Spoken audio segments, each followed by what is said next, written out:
still out there.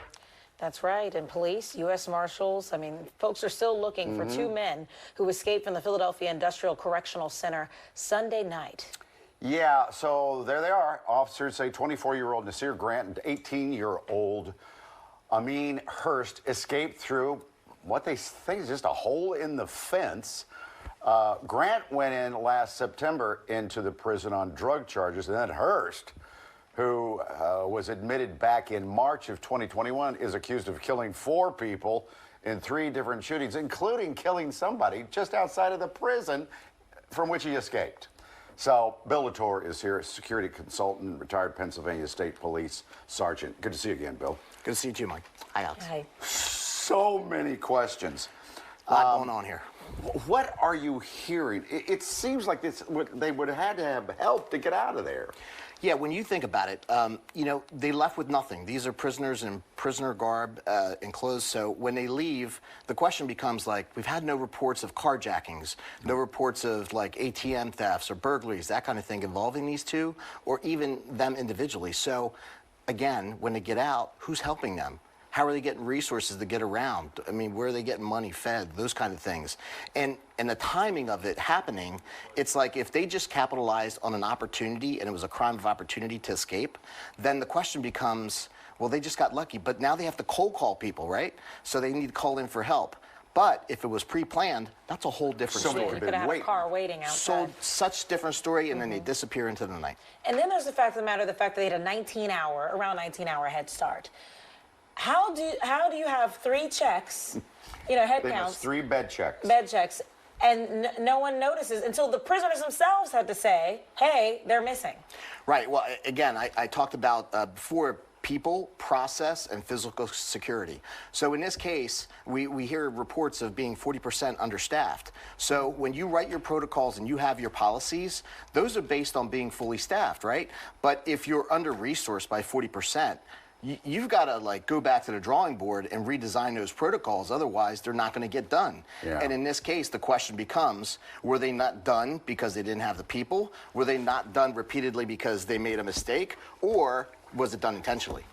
So obviously there are difference in the level of prisons, quality of prisons. Absolutely. This was no Supermax prison. This is not a Supermax. No. Where's our Supermax? In Colorado? Yes. It's one of the Rockies. top.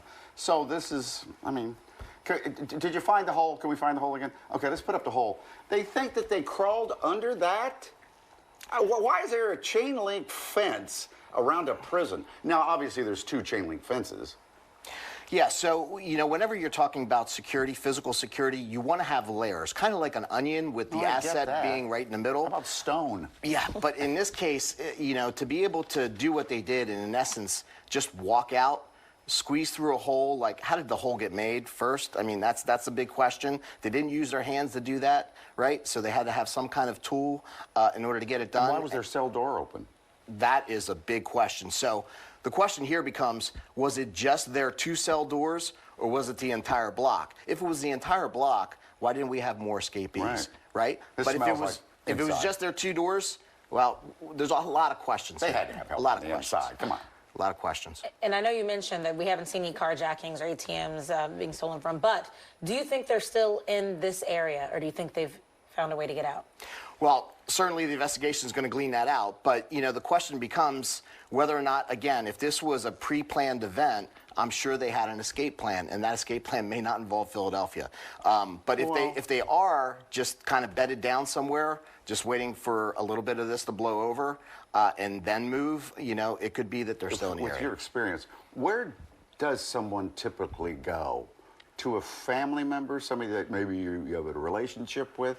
Yeah, known associates, right? When you're talking, I mean, prisoners don't want to be in prison, right? But they keep in contact with certain people that are their associates, whether it's family, friends. But the thing of it is, they're only going to trust a certain number of people with that kind of information that they're going to do this. So somebody knows, and that's the thing, like, the police are going to pull out every stop to get these people back in custody, but they're going to need the public's help to do that. But sometimes they go after the people that they feel responsible for them being in prison. And that's where it gets real dangerous. Yeah, so, I mean, we got to hope and pray that, you know, nothing happens, that everybody's going to be safe at the end of all this. And that's the thing. We have to make sure that the people that are on the radar of these 2 are protected. Contact with especially the guy that's killed 4 people. Right. You got to be nervous. You do. Yeah. All right, Bill. Thank you. Always a pleasure. Yes, thank you for Say hello being to your here. wife. I will. Thank you. We'll be right back.